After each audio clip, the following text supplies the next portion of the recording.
بسم الله الرحمن الرحيم.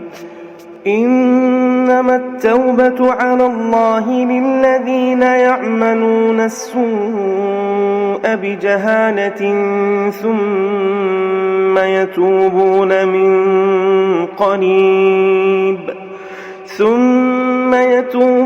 من قريب فأولئك يتوب الله عليهم وكان الله عليما حكيما. وليست التوبة للذين يعملون السيئات حتى إذا حضر أحدهم الموت قال إني